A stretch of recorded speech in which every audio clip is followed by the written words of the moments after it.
WordPress. How are you tonight? The pizza is settling in, I understand. It's a real honor to be here. Jonathan, thank you so much for inviting me. Thank you for reaching out 8 months ago and for making this happen. It was a flyer too. I was like, oh, he's busy. Perfect time. It's just great to be here. It's great to share the stage with Mary, and to meet you all and to be in this ridiculous space tonight. So thanks for having me. I am excited to talk to you today about the design systems between us. This is a talk without any answers, so I'm just going to promise you that from the beginning. This is a little bit more of a look at design systems, and more specifically, how I think they've changed our work over the last decade or so, and maybe a couple thoughts to close things out about how they might potentially need to change in the future to keep them actually working for us. Jonathan set the bar very high with his introduction, which was very kind. The only thing you need to know about me is I've been a designer since the late 90s. I am known in some circles for coining the term responsive design, but the main thing I wanted to share with you tonight is that in the last decade or so, my work has shifted quite a bit because I've been doing a lot of work in and around design systems. And I'm sure that's true for many of you here in the room as well. Because at least for me, the organizations and teams that I work with, they're basically trying to design at broader scales than ever before, trying to support more devices, more contexts. And so I've partnered with them to basically help them understand how the systems that they've arranged to help them ship design at scale, how well they're meeting their needs, and to try to assess, the places where they could potentially be changed to better support their needs over time. This is all to basically say that a lot of this design systems work has kind of rewired my brain as a designer, for better and for worse, because the way in which I think about design has become a lot more modular. We've moved, I think, as an industry beyond this idea of a page as the single central organizing principle for the digital work we do. And instead, I think, at least for me, and this might be true for a lot of you, we're starting to look a level below the page to the reusable pieces of design, components, design patterns, and try to actually understand them as little microcosms of layout, of interface, content, whatever. And it's by, at least for me as a designer, looking at these individual design patterns, understanding what information they display, the content hierarchies in there, the way in which they may change or adapt across different viewports. That's how I can then stitch them together to build interfaces and pages more quickly than ever before. But I got to be honest with you all. I feel like I could trust you. I know we've just met. After a decade or so of this work, I've been looking back a little bit. This might be because I'm a designer of a certain age, and just wondering, why did we agree to do this in the first place, right? What did design systems actually benefit us as an industry? Well, I look back to some of the arguments that myself and some of our other colleagues were making, about 10 years ago or so. And if I was going to paint with incredibly broad strokes, I think the arguments for adopting a design system kind of fell into three discrete buckets. The first two, consistency and improved velocity, I think were the ones that we were maybe loudest about as an industry. And they're kind of related to each other, right? Consistency went, as the argument goes, creating and documenting all of your design patterns and arranging them into some sort of system basically helped ensure that teams would never have to reinvent the wheel when they were solving the same problems, right? There was always going to be a solution at hand in the design system. And that goes hand in hand with the improved velocity piece, right? Because if nobody's reinventing the wheel, they're not having to reinvent the same problems out of whole cloth every time. They're going to be able to focus more on the features and products they're actually trying to maintain and ideally ship more quickly than ever before. But it's the last argument, maybe the one that got the least airtime, that I'm personally most excited about as a designer, because a lot of people were actually arguing that by creating a design system, it would actually help disciplines collaborate more effectively than they ever could before. It would bring things like product, like research, like design, like engineering, closer together by using what's in the design system, those individual design patterns, as raw material for prototyping, for getting ideas on screen more quickly than ever before. One of the most vocal organizations about better collaboration as a benefit of creating a design system was Airbnb. And their design team wrote an essay back in 2016 that I am still thinking about today. I'm fun at parties, I swear. But basically in this essay, Airbnb argued that by creating a library of interface patterns at their organization, built with production-ready, well-designed and tested code, those patterns would basically help their organization, in their words, invest in code as a design tool. And nobody was really talking about this back then. And I thought it was really a wonderful phrase because specifically they found their design system helped bridge the gap between engineers and designers, thus reducing the need for design specs or red lines and the steps between vision and reality. Like I said, fun at parties, but that line still gives me chills today. I mean, it's a beautiful piece of writing because, at least in Airbnb's estimation, this design system helped reduce the need for more traditional design applications like Figma or Sketch, and that back and forth that often happens between design and engineering. They could work more closely together by working with these design patterns. And it allowed them to do some really tremendous things as a design org. They use their design system to power a lot of custom prototyping tools like this AirShots utility that's currently on the screen behind me. So this AirShots utility basically allowed anyone at Airbnb to access thousands of screen permutations instantly and preview in-progress work from any version of their app and in any language on any device that they supported. So this utility was basically a direct benefit of treating code as a design tool, of creating all these design patterns and formalizing their design language. And having that design system basically unlocked some really wild experimentation at the org. And I'm going to show you another example of that. This is one prototype that they showed that I love. Now this video is very brief, but a number of things happen in it very, very quickly. So in the video on the right, a designer sketches a few shapes onto a piece of paper, and then that paper is then placed underneath a camera where a computer analyzes the sketch.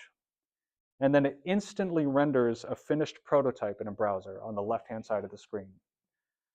It's about a 7-second video, I think, but all those things are happening very quickly. So in other words, what's happening is it's creating a real design. I mean, it's a prototype, but it's still interactable. It's still viewable in a browser simply by looking at a sketch on a piece of paper. Now, there's a little bit of sleight of hand here because it's able to do this because every single shape that's being drawn on the piece of paper is like a little command. It actually corresponds, it's a symbol that corresponds to a specific design pattern in their design system.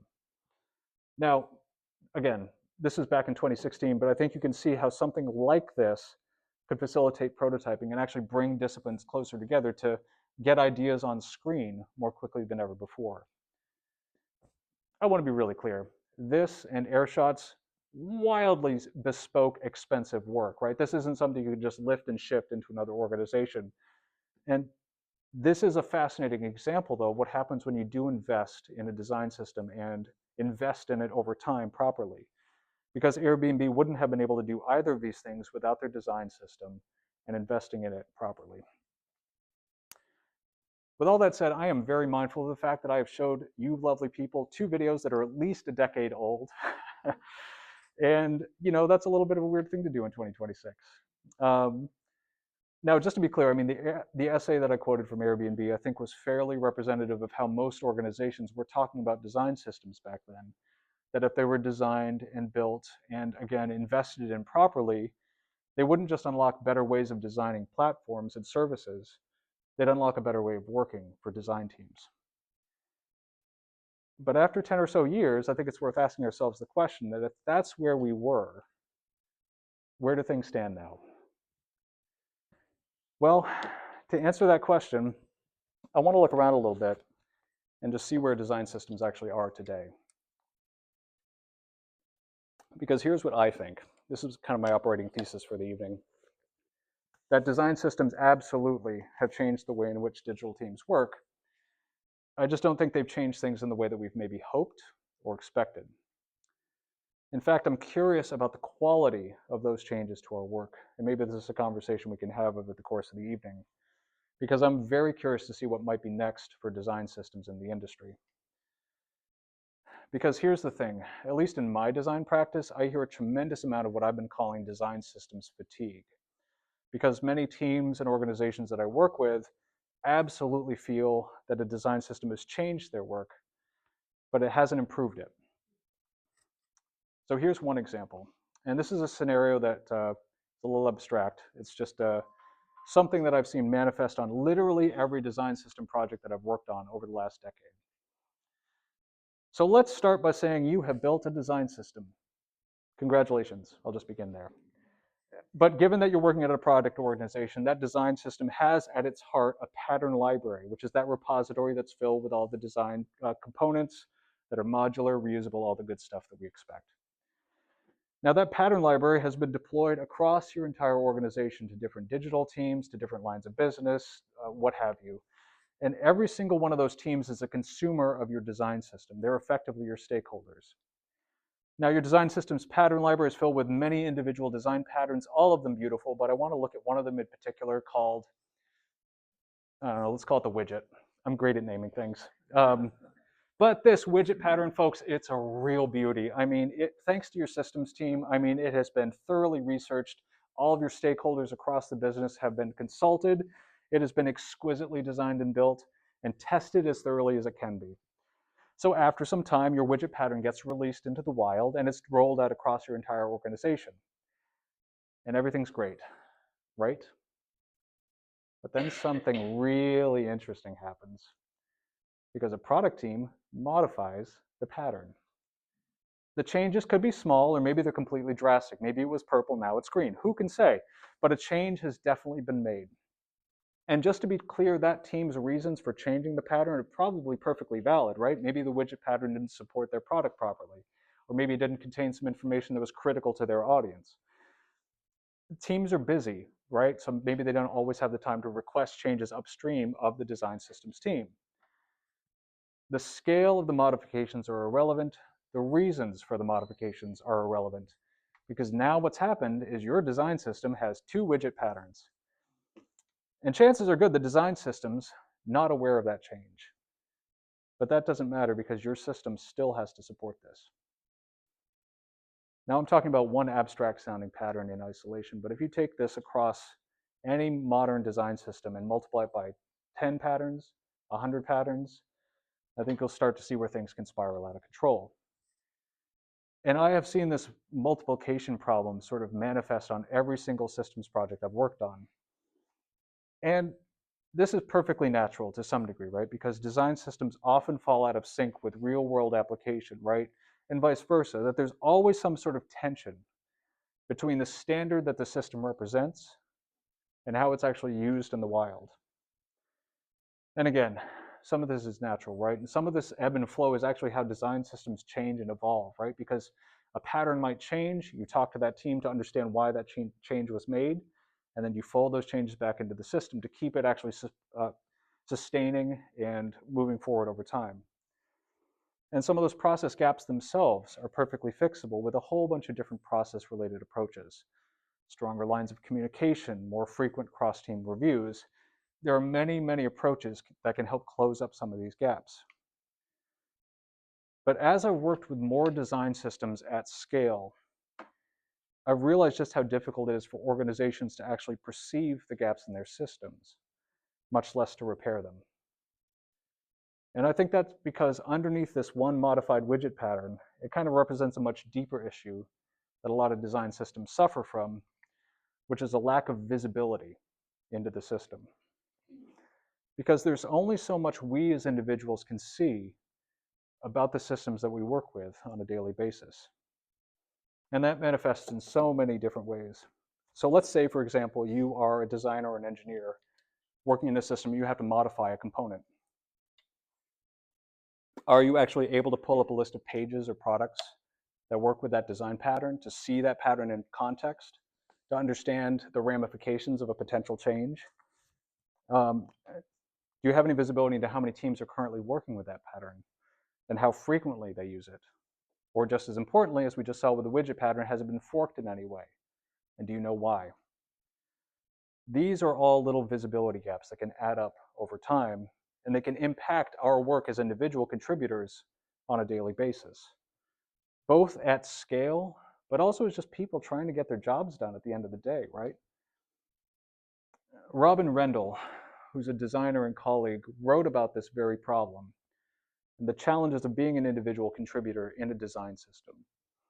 And he wrote, I think kind of poignantly, about the challenges of, like, there's only so much you can see about the effects of his work in that larger system he's trying to move forward. And he talks about how that impacted his confidence, about how it's difficult to make the changes he needs to to see the impact and scope of the changes he's proposing to the design system. And he wrote this paragraph that still haunts me. I've found that the curse of design systems work with seeing everything that's broken, whilst on the surface it all looks fine. When you try to repair these problems, though, that's when the whole thing collapses and the ruse is up. Now, I don't know about you, but that creates a certain pit in my stomach. And maybe for some of you too, like you see a little bit of yourself and your work in what Robin describes. The small problems that feel huge in any complex system, the frictions that creep into your workflow, the immovability of certain things, and you can't really understand why.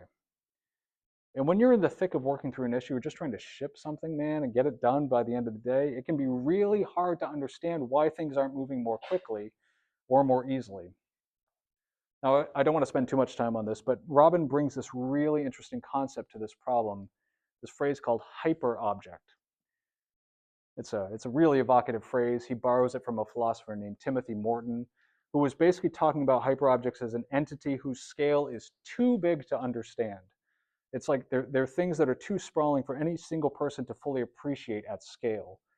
Now, Morton describes things like climate change, financial markets, socioeconomic classes, privatized healthcare, right? I mean, these are all things that we move through on a daily basis, but we can't see the edges of them. They're too big to properly understand for an individual person. This concept, it has its limits, right? I mean, it's not without its critics. If you call anything that's like moderately complex a hyperobject, what isn't a hyperobject? But for design systems work, I think this idea of invisible scale is really interesting, because when we interact with a design system or any moderately complex system, we only see slices of it on a daily basis. Those slices may feel pretty familiar to you. A product team defines a new design pattern and ships it. A developer refactors a module. A design team may migrate their component layouts from Sketch to Figma. Each of these individual slices are easy for us to interact with, but it's almost impossible for us to understand how our contributions to those slices ripple out and impact the system as a whole. So that's why I'm really curious now in 2026, after 10 plus years of doing this work, if design systems are actually too big to see, to work with properly. And if that's the case, how can we make design systems more human-sized?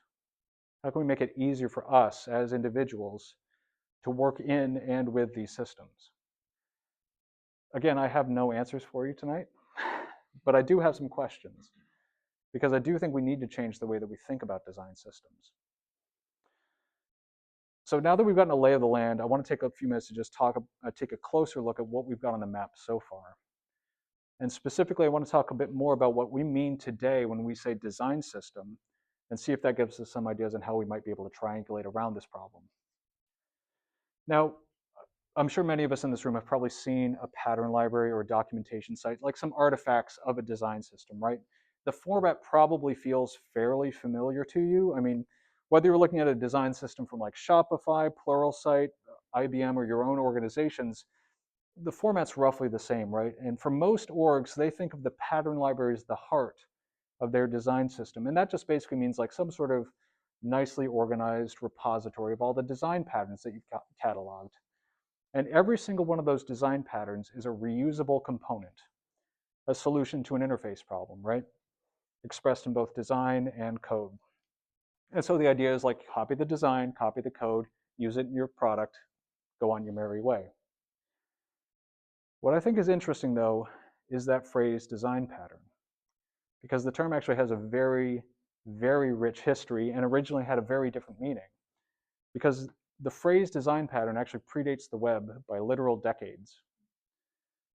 It comes to us from someone named Christopher Alexander. Does that name mean anyone to anything? Anything to anyone? Words? End of day? Great. Okay. So I can't give you all homework. This is a tremendous book called A Pattern Language. It's wonderful. And Alexander, as an architect, was basically suggesting that when any person designs a building or any kind of physical space, they rely on a kind of design language to do so. And basically suggesting that that language that they were using to do their work was built up out of patterns, which were solutions to specific problems. Okay, so far, so familiar, right? This probably maps kind of to the work that we do on a daily basis. but bear with me, it's about to get weird. Not weird, good. But anyway, so basically, a pattern language. Alexander's book attempts to catalog what he felt were the most commonly used patterns.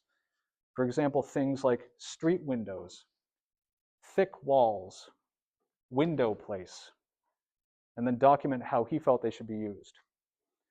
Here's one example of a design pattern by Alexander.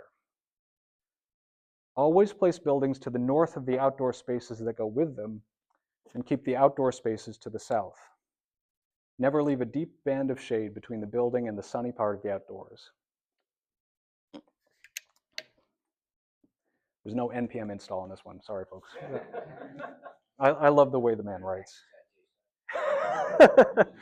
Bear with me. No spoilers for the rest of the book. This is another design pattern. Lay out the space of a building so that they create a sequence, which begins with the entrance and the most public parts of the building, then leads into slightly more private areas, and finally to the most private domains. So these are design patterns for Alexander, right? And occasionally, not always, but occasionally these patterns would be accompanied by sketches, which would show the intent of the pattern, but at a really high level. There are a number of things I find really helpful and inspiring about this, and I know we don't have a lot of time tonight, but I'll just share a couple. First and foremost, according to Alexander, design patterns needed to be treated like principles, not specifications.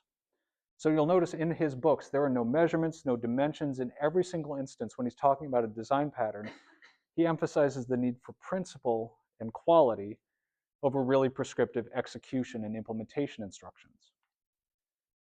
He goes on to say, and he's speaking to the reader about this, now try to imagine how on your particular site, you can establish the pattern. Stand on the site with your eyes closed. Imagine how things might be if the pattern, as you have understood it, had suddenly sprung up there overnight.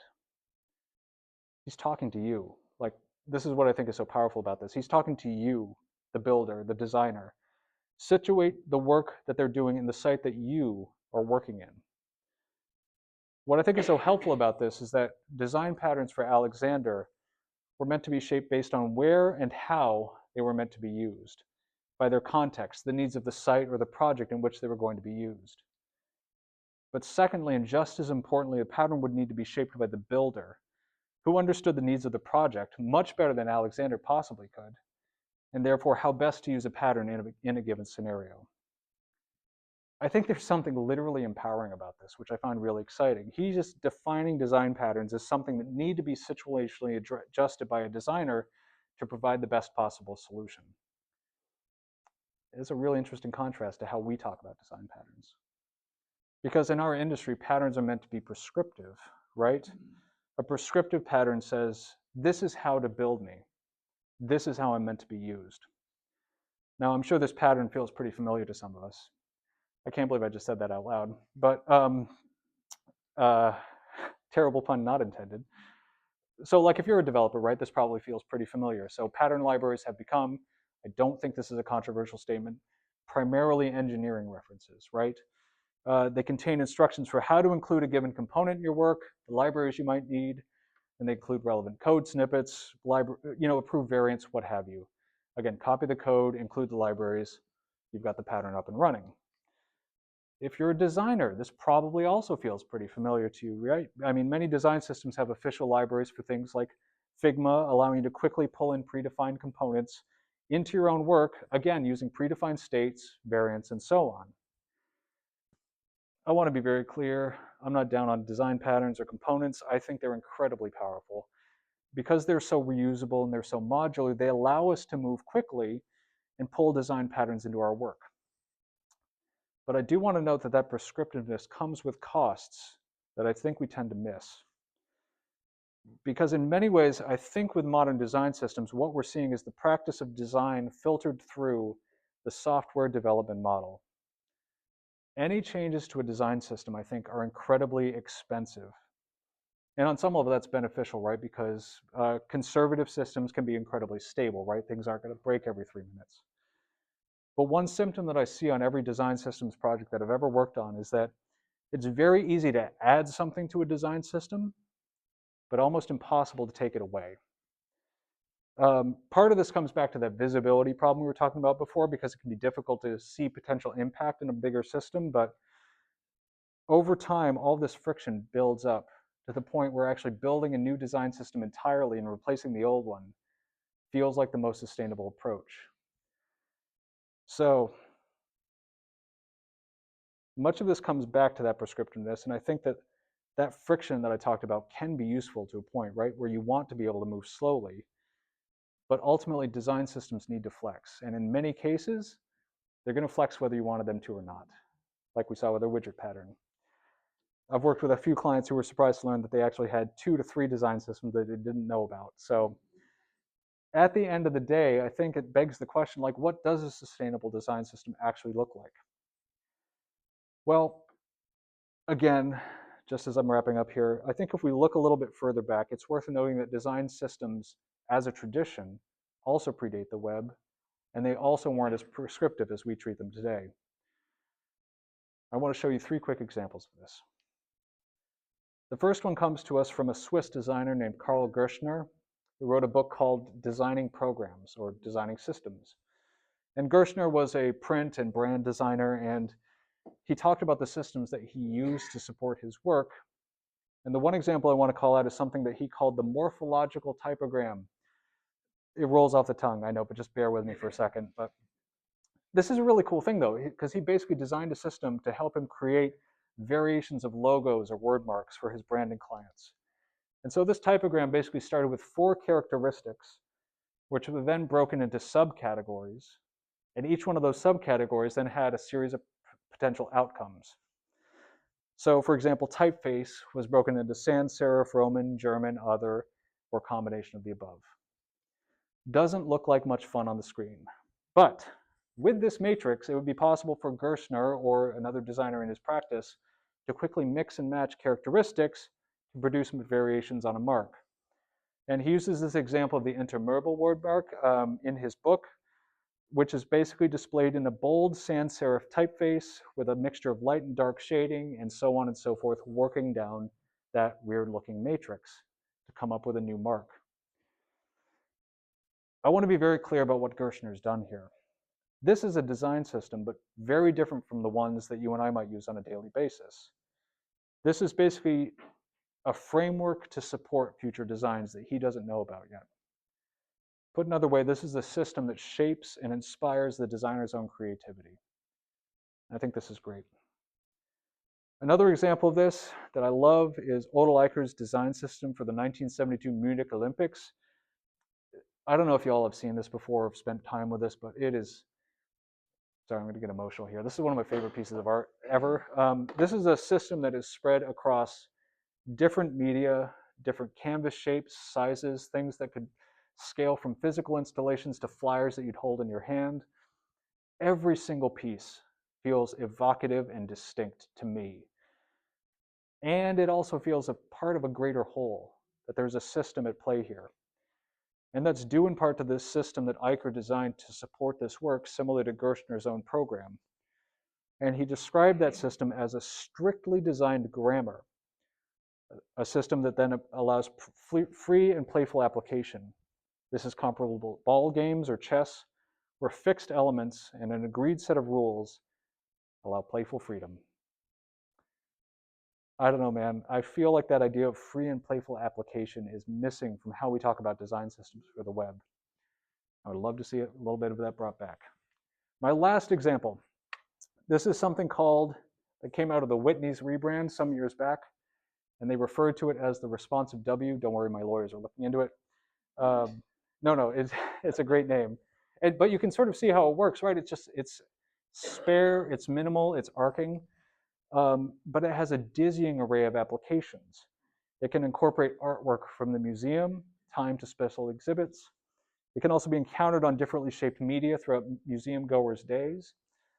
And you would be forgiven for thinking that these are being algorithmically generated, right? That there's a computer in a closet somewhere that's just like printing out responsive W after responsive W. I don't really know how computers work, but basically what they did was the designers of this brand came up with a really simple framework to create all these different variations.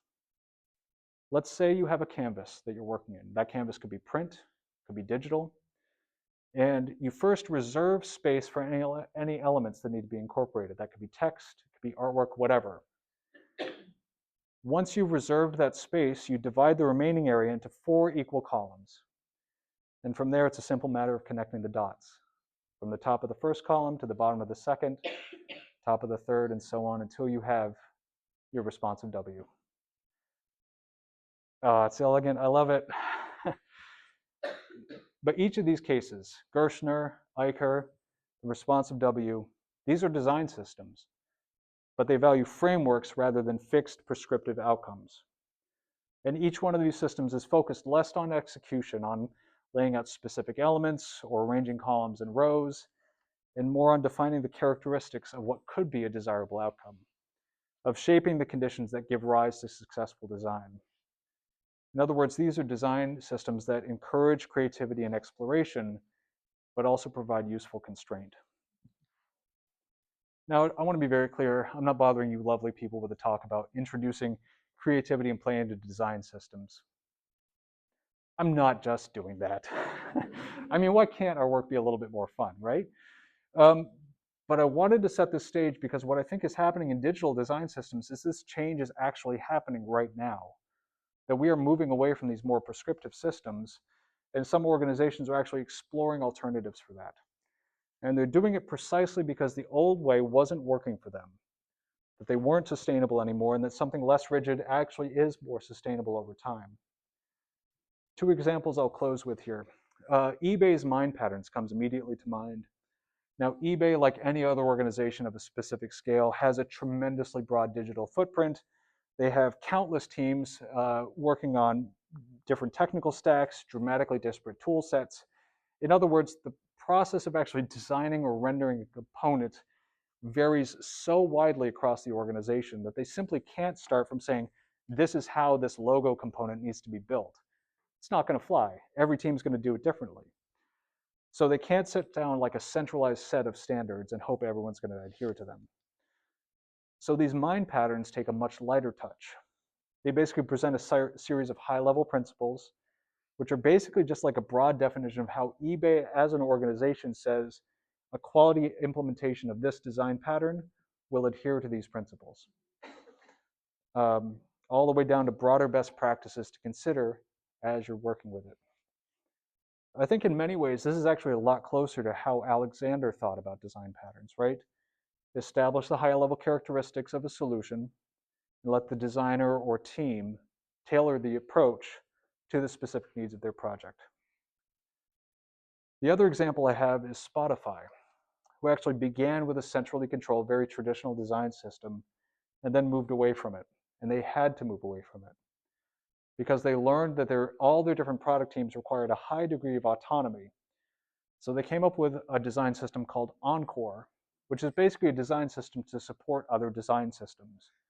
Encore is very lightweight. It's much less prescriptive. It has some core foundational styles, some guidelines and principles, which can then be deployed to different contexts, whether it's web or mobile or what have you. And then to different teams working within those contexts, working on their own products, perhaps within their own respective design systems that they have created themselves. So this allows teams to have a high degree of autonomy across the organization to create their own systems, but those systems and those teams are still lightly constrained and informed by Encore, that central framework of styles, colors, and principles. I want to be very clear, this is not an either-or scenario, folks. I mean, design systems can actually support both prescriptive patterns and lighter weight descriptive patterns and principles, but that's incumbent upon us and the orgs that we work with to figure out which path is appropriate for us. And the answer to that question is going to look very different to every single person in this room and the work that you do on a daily basis. Because as we create more humans, as we try to fix the systems that we have now and try to make them more human-sized, I think that's one of the big challenges that we're facing today. Again, I have no blueprints for you. I have no answers, but when I am trying to understand this question for myself and for my clients, I think part of the answer lies in a shift in emphasis, right? Or maybe a change in what we're measuring with our systems, because so much of our focus right now is focused on measuring the creation of new patterns or measuring their adoption across the organization. And instead, I think we need to focus first on the people and processes that our design patterns of the larger system will actually support. I've been meditating on this because with many of the organizations I work with, most companies, when they talk about creating a design system, they focus a lot on an end state that looks like this. A future date when they've assembled this collection of design patterns and standards that has been deployed across the organization with different teams or lines of business contributing back to that system to keep it healthy and useful over time. But instead, I think we have to change our focus. And actually, if you're starting a design system initiative today or revisiting an old one, it can be useful to take the patterns out of the picture for a moment and actually just look at how different teams or different parts of the organization currently collaborate on design systems work today. And have conversations about what's working well, what feels hard, what could potentially be working better. Gina Ann, who I consider to be one of the most preeminent figures in design systems work, wrote about this a few years ago in an essay titled "There Is No Design System." In it, they describe design systems work like this. A lot of the time that I'm working in design systems, I'm not even touching a design tool or coding. Rather, it's a lot of people-focused work, reviewing, advising, organizing, coordinating, triaging, educating, and supporting. What I love about the way that they've described design systems work is that it's community-focused work. It's literally community building. Basically, I think a design system is more than its patterns. It's also the way that people work with those patterns. And the way in which they work with those patterns and how well they work with those patterns, that's the best indicator we have about the health of our design systems. A friend and colleague of mine, Mark Rivera, once wrote that the work that goes into making artifacts, deliverables, and yes, patterns, the work is where the value in a design system lies, more than in the artifact itself. And if we're looking to make systems more visible, more human-sized, we have to step back from patterns a little bit and think more about how we want to design and build for the humans inside those systems. Once we've understood that, then we can create better systems to support our work. I'd like to thank you all very much for your time and for having me here tonight.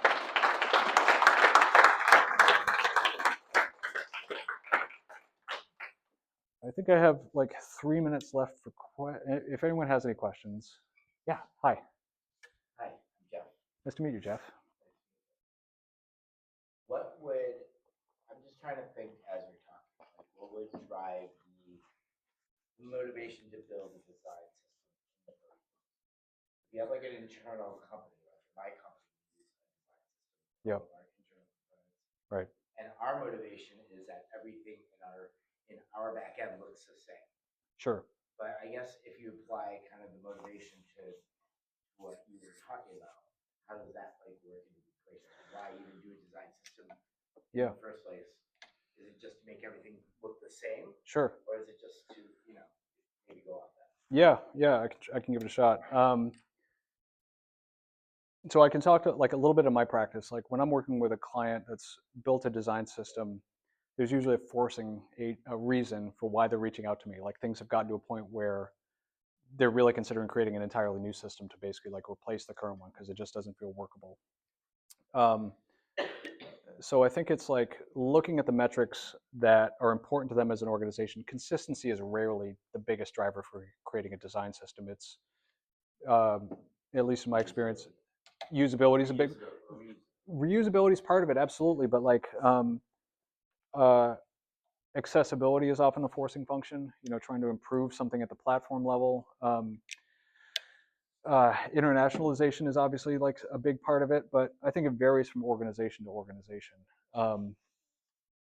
Again, I think it comes down to like understanding like the pathways and processes for like, I had a friend and colleague who once described it as like, how does this rectangle actually appear on the homepage? Like actually trying to understand like all the different teams that are involved in shipping something that's appearing to the end users and understanding the pain points in that process, the approval points in that process, like how could we smooth that out? And looking to build a system that can actually support that. But yeah, it's a big problem. So yeah. Yeah, John.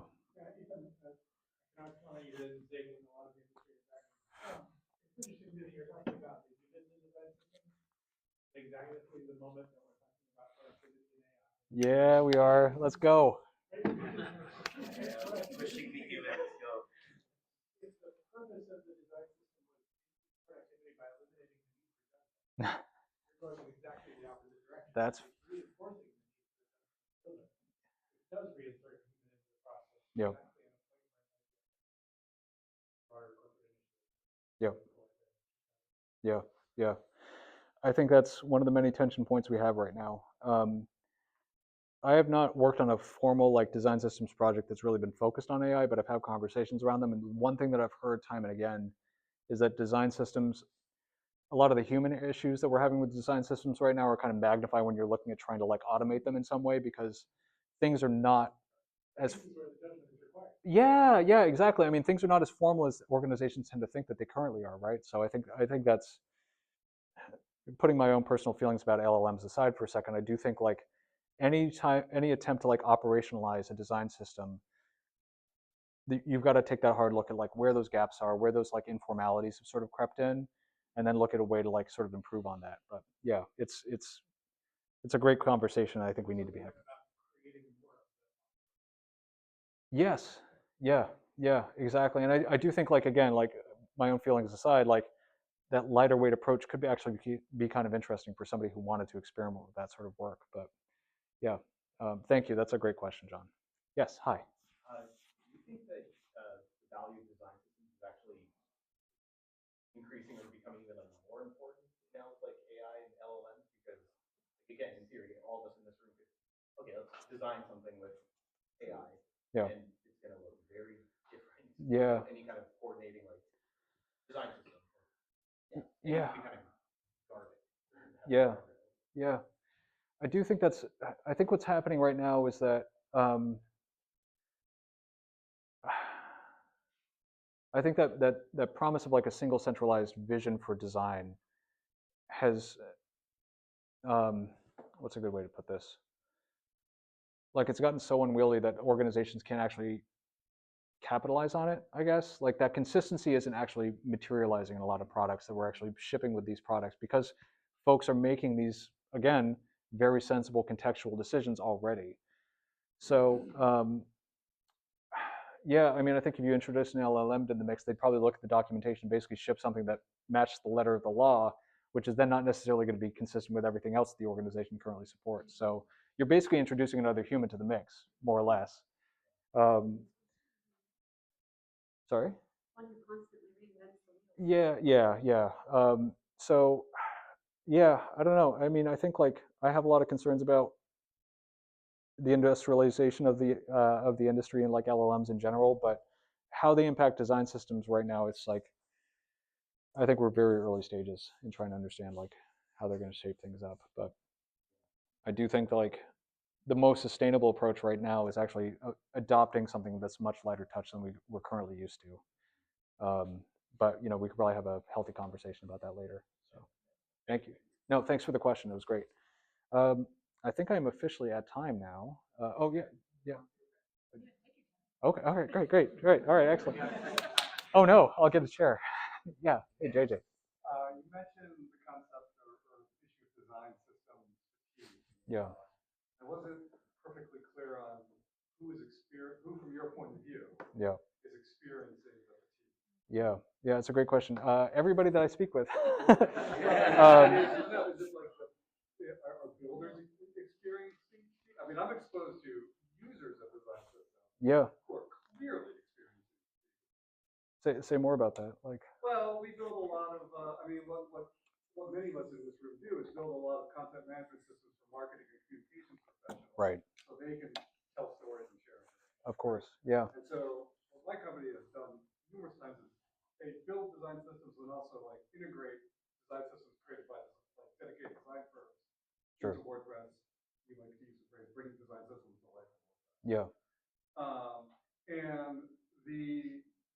And again, our end users, our champions are like Marcom, people within organizations and enterprises. Yep.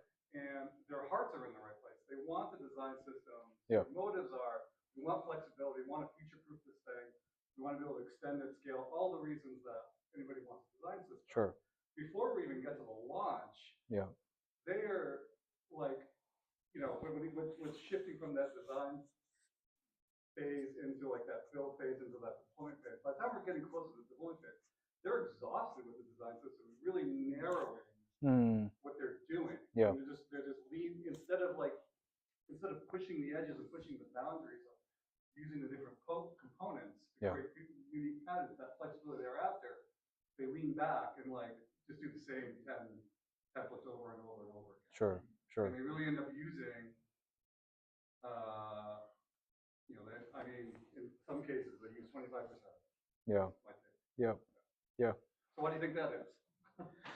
Oh man, well, as somebody who's like trying to redesign his own website right now and start to like scale back options, I can relate to that on a high level. But so I think the design systems fatigue absolutely like at the storytelling level is a real big problem, because I think like folks are usually, where I see it is like they're coming up on the constraints of the system. They do actually want to have a little more flexibility, but the system doesn't really allow that, so they end up going greenfield a little bit. Um, Engineers, design leaders, again, like they're trying to maintain too much, they're under resourced, and so like they can't actually move things forward. Or some infrastructure is owned by a completely different part of the team that they don't actually have a direct line to. So it's like there's all these organizational things that I think like play into how design systems get structured, and then ultimately everyone feels that they can't actually ship anything in the way that they want to. So yeah, I do think it's, to your specific use case, some of that feels a little bit like I worked with a team, and I worked with a large retailer a few years ago, and actually trying to get an understanding of like the stories that they wanted to tell, not even specifically about like layout or anything like that, but like tied to specific like seasonal promotions or specific like internal campaigns that had to be surfaced to their workforce or something like that. And basically like trying to understand like the different story beats that they would tell over a given year, and then try to understand how a design system might need to flex in different ways, in a sort of like less talking about like templates and more just like um, messaging beats really, and then trying to like come up with some ways that could actually speak to those. So I think we just started talking about an editorial calendar first and foremost, and then tried to work that into, okay, well, how could a system potentially support that? I haven't kept in touch with them 3 years down the line. That editorial calendar might have changed, but again, it's like having a conversation about like what it is you're trying to do, and then try to like come up with a system to support that. That's, yeah, I don't have a magic recipe here, but that's what usually worked pretty well for me. So thank you. Hi, Jenny.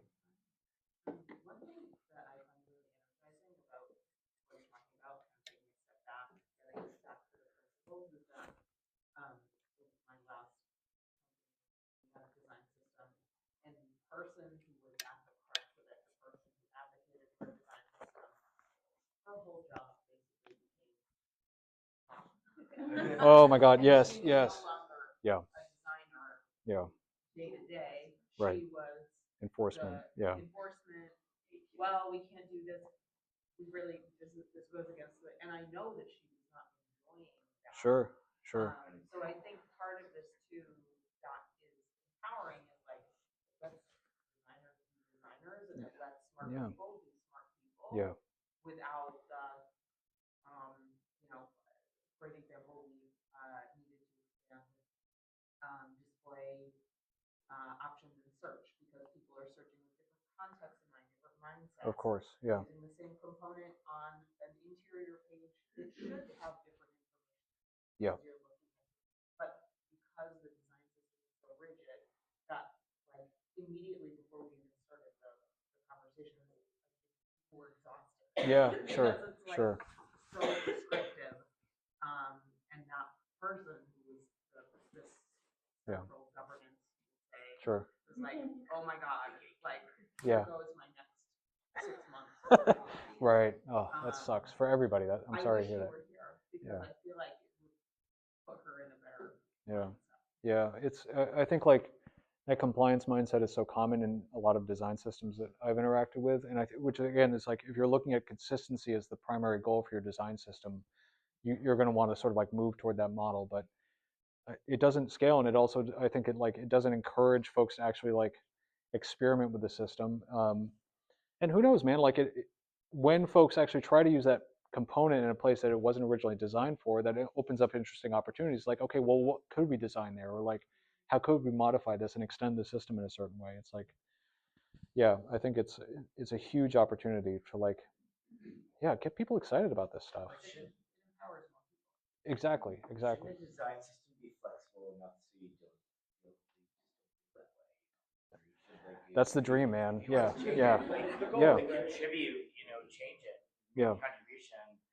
It shouldn't be a gatekeeper. It should be like a. yeah, The trouble is designing that. No, I know that, and that's why.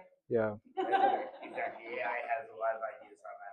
No, Jeff, I think that's great. I mentioned Gina Ann at the very end of my talk. I'll lift up something else that they wrote a few years ago, because they worked on the design system at Salesforce for a number of years, and they talked about different governance models for design systems. And basically, like, I think the model that a lot of folks try to move to is where you've got different teams or products, like actually having a seat at the table to actually say, like, okay, well, here are the needs that we have for our particular product. How can the design system support them? So yeah, I mean, I think you can build up a structure that works for something like that. So And you have a big organization where you've got, the design system is a language that you use to convey yeah, the story that people are trying to tell, right? And that those messages. Yeah. And if instead of you have, the police, right? If you have one or more people, the team that is fluent in the language that other people can consult with hmm and translate, how can we use this language to express what we're trying to express? Yeah. Then it's a cleaner model for people. I like that a lot. Yeah, Like WordPress, it should have filters. It should have ways to extend it, change it. You know, like a good design system. I think is. I know it's hard to make to strike that balance, right? yeah. I mean, because the challenge of all this stuff is like, it's not the rectangles on the screen; it's the people that are actually trying to create the system. Like, Like Yeah. to color properly, you have like you should be able to. sure, You should make it very, put as many levers in there to make it flexible. yeah, yeah. I might be. Jonathan, One very interesting takeaway I have from the talk that I didn't expect is I felt like I could replace design system with several other things, and it just, you wouldn't have known it was about design system. you can't see how big I'm smiling right now. Yeah, So for someone who spends the majority of my time thinking about WordPress and using WordPress and all that, right? Backward compatibility, right? And how Yeah. we try as best we can to anticipate how people are using things we're building. Yeah. Because we can't just rip them away. We can't just change them because it break things in ways, right? Right. And also from the block editor perspective, is how we're trying to distill these things down to atomic parts in overall whole picture of whatever you're building, right? Whether it's a paragraph block or an image. And so thinking of it from an editor perspective, a CMS perspective. So I'm curious if you're smiling under there, right? So I'm curious in what other ways have you found that this applies? Oh, well, I mean, I was smiling because I think like design systems in general are like, this between us, in the room and the camera. But no, I do think yeah, that's right, that's right. And you too, no. I think our industry, I don't think this is a controversial statement, is usually looking for technical solutions to organizational challenges. Like, if we only deploy this technology, or we only, use this design system, that's going to make all of our human issues go away, basically. And so I think, like, again, like focusing it just on design systems a little bit, like one of the ways in which I think I've seen that ambiguity problem around like using this component, or I needed to modify this component, is like folks tend to look at design patterns as like rectangles to put on a screen. It's like, oh, this is a grid system that I can use, and I can slap in a photo and a paragraph in here, even though it wasn't designed for that originally. If you can actually anchor design patterns in meaning, like actually like, this is a teaser element, or this is a billboard, and this is in our organization, this is what we use billboards for, that can take a little bit out of that, because that's where the vocabulary piece comes in, and it actually imbues the design patterns with a little bit of meaning. They're meaningful to the folks that are interacting with them.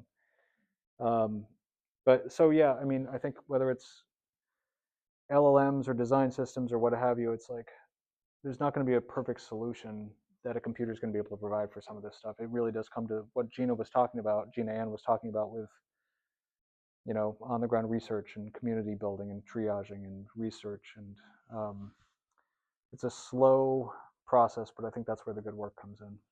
So anyway, thank you, Jonathan. Yeah, and thank you all. It's been really wonderful to be here.